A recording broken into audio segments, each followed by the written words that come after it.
country, as some would have you believe.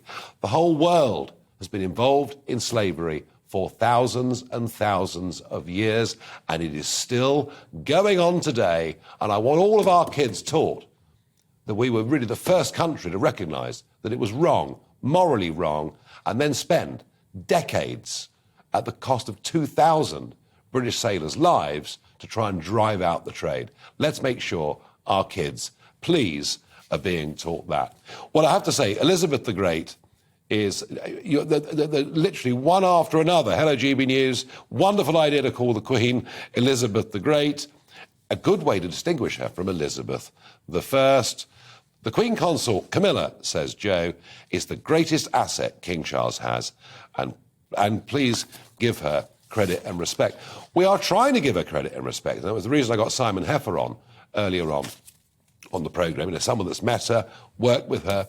We just don't know much about Camilla, and that perhaps is part of the problem.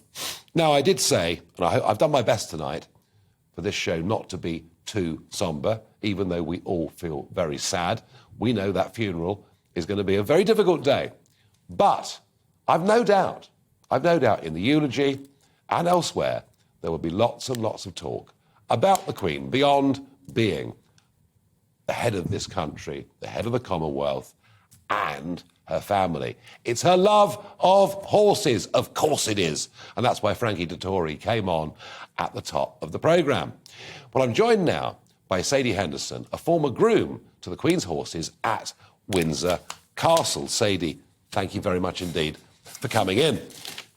So tell us about Windsor, the stables, the Great Park. What's the scale of it? How does it all work? So her yard itself is very private. You know, she doesn't like people to be on there. She didn't like people to be on there. It's her personal space. So without going into too much detail of what the yard was like, she just had her main ponies there that she rode, and she had a few of the Canadian Mountie horses that got gifted to her from Canada there. But yeah, it was just always a very fun, lively yard.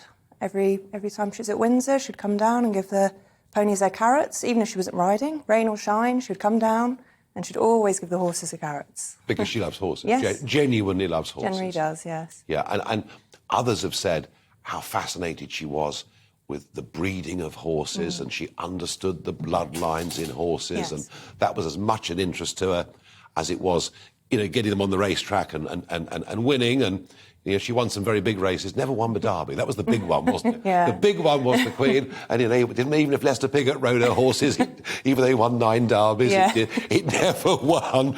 But she absolutely loved. But what you saw was the sort of quieter, more private time. Yes. With her horses. Yeah. This wasn't at Ascot or, you know, wherever it may be. This was her, you know, feeling at home. This was her only downtime, really. Yeah, and I guess Windsor Great Park, I mean, there's a fair bit of privacy there for the royal family, isn't there? Yeah. What sort of size is it? It's quite big.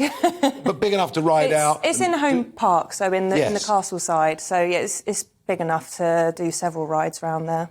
And you were groom for the Royal Mews, Windsor Castle, and you were there for several years.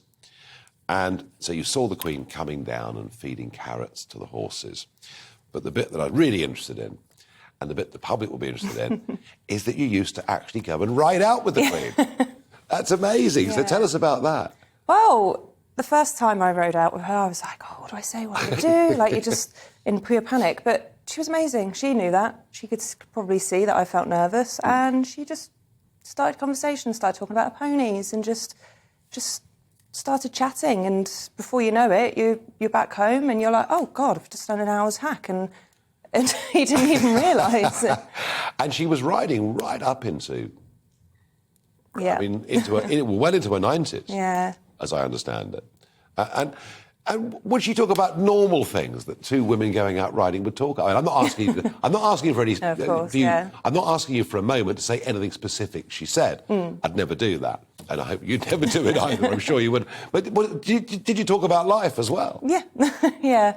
Yeah, definitely. There was a few moments I like to keep to myself, Yes. obviously, because it's amazing. It's almost like I was getting history. It's incredible, some of the conversations that we had, and very, very lucky to be in that situation.